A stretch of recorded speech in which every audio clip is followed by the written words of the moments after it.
नमस्कार, मैं हूं आपके साथ हर्षा सरमाल। आप देख रहे हैं रिपोर्टर, और रिपोर्टर में आज हम सबसे पहले बात करेंगे श्रीनगर को लेकर। श्रीनगर के अंदर क्या कुछ चल रहा है, हमारे सहयोगी हमारे साथ जुड़ रहे हैं, देखिए। सांबा में बीती रात को एक बार फिर से चोरों का आतंक देखा गया है। आपको बता दें कि सांबा के मुख्य चौक के पास एक मोबाइल शॉप पर चोरों ने देर रात को सेंध लगाई और वहां से लाखों रुपए के मोबाइल चुराकर रफू चक्कर हुए। हमें जो जानकारी मिली पुलिस के मुताबिक और उसी के साथ साथ मोबाइल शॉप के ओनर द्वारा कि मोबाइल शॉप के ओनर सुबह दुकान खोलने के लिए जब आते हैं, वो दुकान खोलते हैं तो अंदर का मंजर वो कुछ और ही देखते हैं। वहां पर जो सीसीटीवी कैमरास लगाए थे और सीसीटीवी का जो कंट्रोल है, जो जिस डीवीआर में रहता है, उस डीवीआर को तोड़ा गया था और डीवीआर को वो चुराकर चले गए। और उसी के साथ साथ जहां जहां पर भी मोबाइल रखे हुए थे वहां से वो मोबाइल चुराकर चोर रफू चक्कर हो गए। कुछ लॉकर्स में रखे थे, कुछ साइड पर रखे हुए थे। तमाम जो महंगे मोबाइल थे वो लेकर चोर रफू चक्कर हो गए। और आपको बता दें कि चोर जो है ये शटर तोड़कर नहीं, ताले तोड़कर नहीं, बल्कि दीवार तोड़कर जो वो दुकान के अंदर दाखिल हुए। यानी दुकान की जो पिछली दीवार रहती है उस दीवार को तोड़ा गया। औजारों का इस्तेमाल किया गया, जिसमें स्क्रू ड्राइवर्स का इस्तेमाल किया गया, हथौड़े का इस्तेमाल किया गया। और अगर पिछले हिस्से की बात करें तो काफी झाड़ियां वहां पर रहती हैं और वहां पर सुनसान सा वो एरिया है। उसी एरिया से जो है चोरों ने अंदर जो है वो एंट्री ली है दुकान में दीवार तोड़कर। और आपको बता दें कि लाखों रुपए का नुकसान जो है वो मोबाइल शॉप ओनर का हुआ है, जो कि काफी हमें परेशान नजर आ रहे थे। जब हमने उनसे बातचीत की तो वो काफी रोते हुए भी नजर आए कि जो मेहनत की पूंजी थी वो 1 मिनट में जो है वो चोरों ने जो है वो चुरा ली और चोर रफू चक्कर हो गए। और उसके बाद पुलिस की टीम मौके पर पहुंची, एफएसएल की टीम मौके पर पहुंची। पुलिस ने मामला दर्ज कर लिया, आगे की कार्रवाई शुरू कर दी है। एफएसएल की टीमों ने वहां पर निशानदेही की है, सैंपल्स लिए हैं और हर एक एरिया को जो वो काफी गहनता से खंगाला है। लेकिन आपको बता दें कि इस दुकान को पहले भी चोरों ने टारगेट किया है। बताया जाता है कि इस दुकान के साथ एक बार्बर शॉप है। बार्बर शॉप वाली दीवार तोड़कर जो वो इस दुकान के अंदर चोरों ने एंट्री ली थी और उसके बाद चोरों ने सेंध लगाई थी। और आज भी इसी तरह से कुछ हुआ है, लेकिन इस बार जो पिछली वाली दीवार है वो तोड़ी गई है। उसके बाद एंट्री लेकर यहां पर चोरों ने सेंध लगाई है। अब देखना यह कि कितनी जल्दी पुलिस के हत्थे ये चोर चढ़ते हैं, लेकिन कहीं ना कहीं लोगों का नुकसान जो वो काफी ज्यादा हो रहा है। लगातार चोर जो है वो सक्रिय होते नजर आ रहे हैं और पुलिस को आइडेंटिफाई करना होगा कि ये कौन लोग हैं, कहां के रहने वाले हैं, क्या ये कोई लोकल है, कोई बाहर के रहने वाले हैं या कोई नशा करने वाले लोग हैं। लेकिन कहीं ना कहीं पिछले चोरी के मुकाबले कर देखें तो इस बार काफी नुकसान हुआ है। 10 से 15 लाख रुपए का जो नुकसान है वो बताया जा रहा है कि ये हुआ है और काफी सेटबैक हुई है दुकानदार को, जो ये कहते हुए नजर आए कि इतनी मेहनत से हमने अपना काम शुरू किया था, लेकिन चोरों ने ये दूसरी बार ये जो वारदात को अंजाम दिया है। अब वो काफी कंगाल हो चुके हैं, काफी सेटबैक उनको हुआ है। वो भी अपील कर रहे थे पुलिस से कि जल्द से जल्द चोरों की धरपकड़ की जाए और उनकी जो रिकवरी है सामान की वो होनी चाहिए। लेकिन अब देखना यह है कि पुलिस कितनी जल्दी चोर की धरपकड़ करती है, कितनी जल्दी रिकवरी कराती है, क्योंकि कहीं ना कहीं जब भी रिकवरी को लेकर बात आती है तो काफी कम लेवल पर जो ये रिपोर्ट हुआ है कि रिकवरी हुई है। हालांकि पिछली रिकवरी भी इनकी हुई थी लेकिन इतनी ज्यादा नहीं हुई थी, लेकिन इस बार तो इनकी कमर ही टूट गई है जिस तरह से चोरों ने ये बड़ी चोरी की वारदात को अंजाम दिया है। जो लाखों रुपए की चोरी जो है सांबा नेशनल हाईवे के मुख्य चौक के साथ लगती दुकान मोबाइल शॉप पर चोरों ने देर रात को सेंध लगाई, जो कि दीवार तोड़कर अंदर दाखिल हुए और उसके बाद चोरी की वारदात को अंजाम दिया। काफी वक्त लगाया गया है अंदर ताकि बाहर कोई आवाज तक ना आए। इस तरह से प्लानिंग जो है वो चोरों ने की थी। लेकिन अब देखना है कि कितनी जल्दी धरपकड़ होती है। हमने खुद मौके पर जाकर देखा कि फुटप्रिंट्स वहां पर थे, फिंगरप्रिंट्स वहां पर थे, यहां काफी ज्यादा निशान जो है वो लगे हुए थे। अब देखना यह है कि रिकवरी कितनी जल्दी होती है। अपील हम पुलिस से करेंगे कि जल्द से जल्द इन चोरों की धरपकड़ की जाए, क्योंकि लगातार पुलिस के ऊपर भी सवालिया निशान खड़े हो रहे हैं कि गश्त जो है वो काफी कम देखी जा रही है, जिसके बाद चोरों के हौसले इतने बुलंद हैं कि वो यहां पर आते हैं और वो चोरों की वारदात को अंजाम देकर चले जाते हैं, सेंध लगाते हैं, लोगों को काफी ज्यादा नुकसान पहुंचाते हैं। तो ये बड़ी चोरी की वारदात पेश आई है सांबा में। फिलहाल ऋषि को जुड़िया जगह 24/7 न्यूज के लिए। कश्मीर के सयाहती मकामात पर सयाहों की अच्छी खासी तादाद जो है मौजूद है। वही हमने लगातार 2 साल पहले देखा था कि यहाँ पर कोविड और लॉकडाउन की वजह से कहीं ना कहीं यहाँ पर जो सयाहत से लोग, जो सयाहत पर निर्भर लोग हैं, कहीं ना कहीं जो उनके चेहरे जो है वो दिन ब दिन जो मायूस कुन नज़र आ रहे थे। लेकिन हम देख रहे हैं कि वादी कश्मीर के अंदर जो भी सयाहती मकामात है, एक बार फिर यहाँ पर सयाहों की अच्छी खासी तादाद मौजूद है। हम सुबह से ही देख रहे हैं सयाहती मकाम गुलमर्ग की बात करें, पहलगाम की बात करें या सोनमर्ग की बात करें, इस वक्त जो है अच्छी खासी तादाद यहाँ पर सयाहों की मौजूद है। वही यहाँ के आम लोगों का यही मानना है कि सयाहत में मज़ीद इजाफा होना चाहिए, ताकि चूँकि आपको पता है कि बेशतर जो नौजवान है, पढ़े लिखे नौजवान है या जो भी तबका यहाँ पर 18% जो पॉपुलेशन है वो सयाहत सयाहत पर ही निर्भर है। तो जब हमारे यहाँ पर आम लोगों से बात हुई तो उन्होंने जो है सयाहों का यहाँ आने के लिए खैर मकदम किया और उन्होंने बाकी सयाहों को भी वादी आने की दावत दी ताकि यहाँ की सयाहत में भी इजाफा देखने को मिलेगा। वही यहाँ के जो बेरोजगार नौजवान हैं कहीं ना कहीं उनके रोजगार में भी जो है इजाफा देखने को मिलेगा। अब उम्मीद करेंगे कि वादी कश्मीर ज़्यादा से ज़्यादा सयाह आने चाहिए ताकि यहाँ की सयाहत में मजीद इजाफा भी देखने को मिलेगा और नौजवानों को रोजगार के वसाइल भी फराम हो जाए। को सीधे टंगमर ले जाते और दिखाते क्या कह रहे हैं जो सयाहत से जुड़े लोग। अगर आज की हम बात करें कि टूरिस्टों का काफ़ी ज़्यादा इस वक्त, अगर हम मशहूर सेहत अफ़ज़ा मुकाम गुलमर्ग की बात करें या जितने भी सियाहती मुकाम यहाँ पे वादी कश्मीर में, तो टूरिस्टों का खासा रश आजकल यहाँ पे है। तो साथ में आपको ये बता दें कि पिछले 2 सालों से जो लॉकडाउन में यहाँ पे या आर्टिकल 370 के बाद जो नुकसान हुआ था यहाँ पे टूरिज़्म को, लेकिन आज लग रहा है कि वो नुकसान जो है उसका भरपाई यहाँ पे हो रहा है। तो इस तरह से यहाँ पे गुलमर्ग की बात करें, गुलमर्ग में 85% लोग जो है जो यहाँ पे अपने रोजी रोटी जो कमाते हैं यहाँ के टूरिस्टों से ही। तो हमारी यही डिमांड रहेगी कि यहाँ पे ज़्यादा से ज़्यादा टूरिस्ट आए ताकि सब डिवीजन गुलमर्ग में जितने भी पढ़े लिखे जो यूथ्स हैं तो उनको उनका रोज़गार लगातार चल सके। यहाँ का लोकल गाइड हूँ। तो क्या कहेंगे टूरिज्म के हवाले से? क्योंकि टूरिज़्म हवाले से ये कहना चाहता हूँ कि टूरिज़्म यहाँ पे बढ़ना चाहिए, टूरिस्ट आने चाहिए, क्योंकि विंटर जो हमारे विंटर के 2-3 मंथ थे वो भी अच्छी तरह निकले। अभी हमारा जो समर का ये जो चल रहा है अभी समर वेकेशन, इसमें हम यही चाहते हैं कि टूरिस्ट सब ज़्यादा से ज़्यादा आए ताकि यहाँ के लोगों को अच्छी तरह यहाँ के लोग समझो कमाए, अच्छी तरह उनका रोज़गार चले।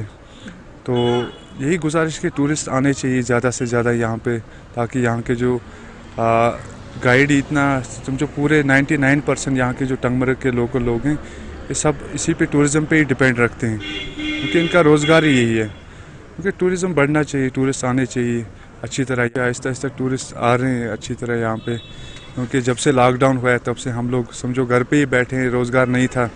जब से टूरिस्ट आया अभी थोड़ा बहुत हमारा काम स्टार्ट हुआ है, बहुत ही अच्छा फील हो रहा है, अच्छा लग रहा है। तो क्या मैसेज देना चाहेंगे पूरे सयाहों के लिए जो यहाँ आना चाहते हैं? हम सयाह के लिए यही मैसेज देना चाहते हैं कि यहाँ पे आए, कोई डर कोई खौफ नहीं, यहाँ पे अच्छी तरह घूम के आइए, यहाँ की फ़िज़ा का मज़ा लीजिए। JK 24/7 में आपका खैर मकदम है और मैं नदीम सोपोर से। इस वक्त अगर हम देखें आज यहाँ पे जो है डिजास्टर मैनेजमेंट की जानिब से एक अवेयरनेस प्रोग्राम का इनेकाद किया गया था। और अगरचे हम यहाँ पे देखें जो ट्रैकिंग के हवाले से अगर बात की जाए, जो सोपोर के ट्रैकर्स हैं जो लगातार अगर हम देखें जो ट्रैकिंग पे चले जाते हैं, और इस हवाले से जो है इनको एक यहाँ पे अवेयरनेस दी गई कि किस हिसाब से जो है रेस्क्यू ऑपरेशंस में अगर हम देखें ट्रेनिंग दी जाएगी, किस हिसाब से जो है खुदा न खास्ता कहीं अगर कोई का अनटूवर्ड इंसिडेंट हो सकता है तो उसके नतीजे में जो है कैसे आप अपने आप को तैयार करेंगे, किस हिसाब से जो है आपका ग्रुप जो है उनको कैसे ट्रेनिंग दी जाएगी। उसी हवाले से जो है आज यहाँ पे एक अवेयरनेस दी गई। और यहाँ पे मेरे साथ बात करने के लिए हैं कुछ सोपोर के ट्रैकर्स जो लगातार ट्रैकिंग के लिए जाते हैं। और अगर हम देखें जो यूथ की अगर हम बात करें जो लगातार खुराफात में जो धकेलते हुए नज़र आ रहे हैं, अगर हम देखें जो ड्रग्स की अगर हम बात करें जो पूरे कश्मीर के साथ साथ अगर हम देखें नॉर्थ कश्मीर के सोपोर में भी जो है फैलता हुआ नज़र आ रहा है, लेकिन इनकी एक आवाज़ है कि किस तरह से जो है इस ड्रग्स के खिलाफ जो है एक आवाज़ बनाई जाए, किस तरह से जो है एक जो हमारा युवा है उसको कैसे दूर रखा जाए। तो इनकी यही आवाज़ है। तो इसके हवाले से बात करेंगे। मेरे साथ बात करने के लिए है शहजाद अहमद तेली, इनसे भी बात करेंगे कि जो आज का ये प्रोग्राम। शहजाद साहब जी, आपसे जानना चाहेंगे आज जो हमारा प्रोग्राम रहा था अवेयरनेस प्रोग्राम है जो कि एक सिविल डिफेंस का रखा हुआ है जी, सिविल डिफेंस का प्रोग्राम रखा था, अवेयरनेस का प्रोग्राम कि अगर कोई आफत आती है तो उसमें हम कैसे रेस्क्यू करें, कैसे बचाएं, चाहे फिर वो आफत कुदरती आफत हो या किसी भी तरह की हो। और इसके साथ साथ जो आज खुसूसी प्रोग्राम रखा गया था ये ट्रैकर्स के लिए रखा गया था कि हम पहाड़ों पे जाते हैं, अगर हमारा कोई अनटूवर्ड इंसिडेंट होता है खुदा न खास्ता तो हम उस चीज़ से कैसे निपट जाएँ और कैसे हम रेस्क्यू करें, किसी की जान कैसे हम बचा सकते हैं। तो बहुत ही अच्छा रहा ये प्रोग्राम आज के, हमारे लिए बहुत ही हेल्पफुल है। हमारा ग्रुप सोपोर में है, mountain warriors trekking and hiking club के नाम से है। हमारा इन्विटेशन था आज, हमारे सारे ट्रैकर्स हैं जिन्होंने ट्रेनिंग ली है, बहुत अच्छा हेल्पफुल रहेगा हमारे लिए इंशाल्लाह। तो अगर हम देखें जो लगातार अगर हम देखें ड्रग्स में लोग इन्वॉल्व हो रहे हैं, अगर हम खासकर जो नौजवान युवा है जो हमारी पीढ़ी है वो लगातार ड्रग्स में जा रहे हैं, लेकिन अगर हम देखें आपकी एक आवाज़ है, आपका एक ग्रुप है जैसे कि आप ट्रैकिंग के लिए जाते हैं जिसमें अगर हम देखें 50-60 लड़के जो है आप अपने साथ ले जाते हैं। तो और अगर हम देखें सेहत के हवाले से भी जो है फिटनेस आप लोगों की फिटनेस भी अगर हम देखें तो सबसे अच्छी रहती है। तो अगर हम देखें सोपोर या अगर हम देखें नॉर्थ कश्मीर की बात करें तो क्या मैसेज रहेगी आपकी यूथ के लिए?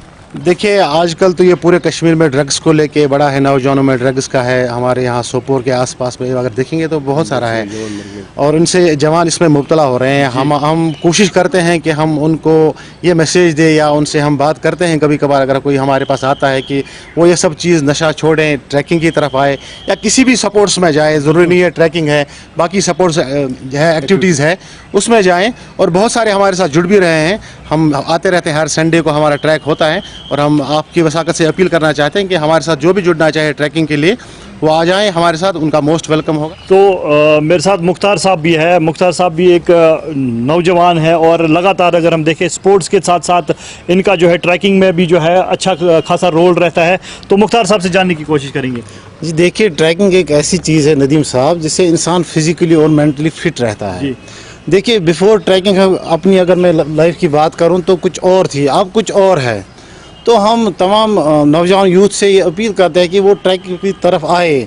हम उनको दिखाएंगे कि ज़िंदगी क्या है, उससे वो फिज़िकली और मेंटली फिट रहेंगे। और सोपोर के यूथ और नॉर्थ कश्मीर के यूथ को हम खुसूसी दावत देते हैं, आप आए हमारे क्लब में, माउंटेन वेरियर्स में हमारे साथ ट्रैकिंग पे आए। अगले जो आने वाला कमिंग संडे है उसमें हम ट्रैक कर रहे हैं, बंगस की तरफ एक ट्रैक कर रहे हैं। हम उनको कहते हैं, इन्विटेशन देते हैं कि आप आए और हमारे साथ ट्रैकिंग करें। ये एक बहुत अच्छी चीज़ है। किस तरह से जो है यहाँ पे आज अवेयरनेस की गई और अगर हम देखें इनका स्लोगन यही है कि से नो टू ड्रग्स के खिलाफ जो इन्होंने आवाज़ उठाई है, इनका भी यही नारा है कि ये नौजवान पीढ़ी से ये कहते हैं कि आप भी जो है हमारे साथ जुड़ जाइए। और ट्रैकिंग के हवाले से अगर बात की जाए तो इनका भी जो है ये नारा है कि ये लड़कों को कहते हैं कि हमारे साथ जुड़ जाइए और ट्रैकिंग के लिए चले जाइए। या ट्रैकिंग ही नहीं है कि अगर हम देखें स्पोर्ट्स एक्टिविटीज़ की बात करें, स्पोर्ट्स एक ऐसी चीज़ है जिसमें जो है आप अपनी फिटनेस दिखा सकते हैं और हर एक चीज़ जो है इसमें देखी जा सकती है। लड़कों की बात करें, युवा जो है हमारे नॉर्थ कश्मीर के, उनको भी ये मैसेज दे रहे हैं कि इस हिसाब से जो है आप ट्रैकिंग हो या स्पोर्ट्स कहीं भी एक्टिविटीज़ हो, अपनी ज़िंदगी को बचाइए क्योंकि ज़िंदगी जो है कीमती होती है। और इस हवाले से जो है आज हमने भी कोशिश की इनसे बात। हम यहाँ डिस्ट्रिक्ट लीगल सर्विस अथॉरिटी की तरफ से आए थे, government higher secondary school Drabgam. और हमारा जो आज का ये मुद्दा व मकसद था वो ये है कि लोगों को ड्रग एडिक्शन के बारे में इनको जानकारी देना। और हाँ, जैसे कि आपने पूछा कि क्या इससे कोई फ़र्क पड़ता है, बिल्कुल पड़ता है। कि अब ये नहीं मतलब कन्फाइन यही तक रखना है कि इससे भी ज़्यादा हमने अवेयरनेस प्रोग्राम्स मतलब मुनक़िद करने पड़ेंगे कि जिससे कि और ज़्यादा लोगों तक ये मतलब पैगाम पहुँचे कि ड्रग एडिक्शन से होता क्या है, इसके क्या नुकसानात है और हमें इससे कोई फ़ायदा नहीं मिलता है।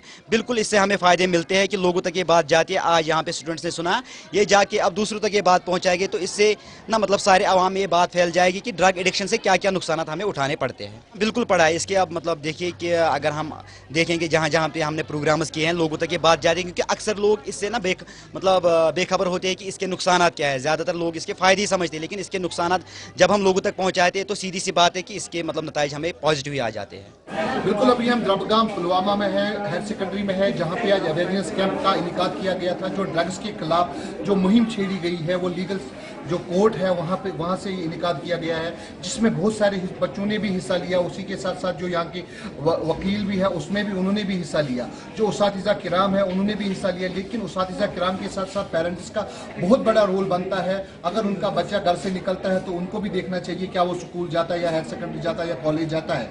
लेकिन उसी के साथ साथ उसातिज़ा किराम की भी ये भी बहुत बड़ी जिम्मेवारी बनती है। अगर स्कूल स्किप करता है कोई बच्चा तो उसको बिल्कुल पेरेंट को अवेयर करना चाहिए कि उसका बच्चा स्कूल नहीं आ रहा है, वो है तो है कहाँ। मुज़म्मिल JK24 लोवामा है। ये हमारे विरासत में हमें हिंदू मुस्लिम सिख भाईचारा मिला हुआ है।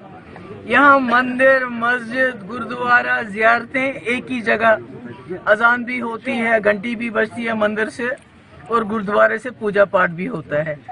ऐसे में जो आपके स्टेट का हेड हो वो स्टेट का कॉन्स्टिट्यूशनल हेड होता है, वो कोई महंत नहीं होता है, वो कोई पुजारी नहीं होता है कि जहाँ पहुँच जाए तो आप पूजा करने बैठ जाओ। पूजा करने का काम पुजारियों का है, मस्जिद में अजान देने का काम जो अजान देने वाला है। तो मैं समझती हूँ कि as a head of the state उनको जो है यहाँ ये देखना चाहिए कि सेकुलरिज्म का यहाँ जो कल्चर है हमारा उसको कायम रखना चाहिए। हमारे हजारों तादाद में हमारे जो लोग हैं, कश्मीर के लोग, जम्मू से लोग जो जेलों में बंद हैं, इतने ज़्यादा तादाद है कि आप जम्मू कश्मीर के जेल भर चुके हैं, बाहर लेके जाते हैं और छोटे छोटे इल्ज़ाम में।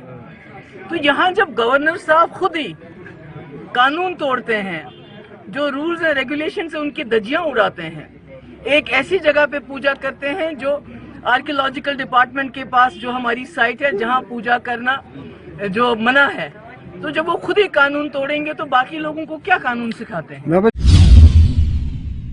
जी नाज़रीन, आजकल के दौर में जो ज़्यादातर जो खेल को कूद को बढ़ावा दिया जा रहा है ताकि स्टूडेंट्स जो हैं, ताकि यूथ जो है स्ट्रेस फ्री रहे, ड्रग से दूर रहे, तो इसी हवाले से हमने आज यहाँ पर जो ताइक्वांडो के जो कोच हैं उनसे बात करेंगे, तो उनसे जानेंगे कि इनका जो है यहाँ जो इनका सिलसिला है कहाँ से शुरू हुआ और इस वक्त ये क्या कर रहे हैं। जी हाँ, अपना नाम बताइए। मेरा नाम हिना फिरदौस है, मैं अलजवाद स्पोर्ट्स एकेडमी की इंचार्ज कोच हूँ, गर्ल्स कोच। जी, तो आजकल आप क्या सिखा रहे हैं और क्या आप संदेश देना चाहती हैं यूथ जो नहीं आ रहे हैं स्पोर्ट्स में और जो बिल्कुल घर बैठे हैं, तो उनके लिए भी आप थोड़ा सा कुछ बताइए। जी, मैं गर्ल्स को यही कहना चाहती हूँ कि आजकल गर्ल्स के लिए सेल्फ डिफेंस बहुत ज़रूरी है, क्योंकि हमारे इंडिया में खासकर देखा जाता है कि लड़कियों पे कितने अटैक्स होते हैं और वो खुद को डिफेंस ही नहीं कर पाती हैं, क्योंकि उनको मतलब कोई टेक्निक ही नहीं पता होती है कि खुद को डिफेंस कैसे किया जाए।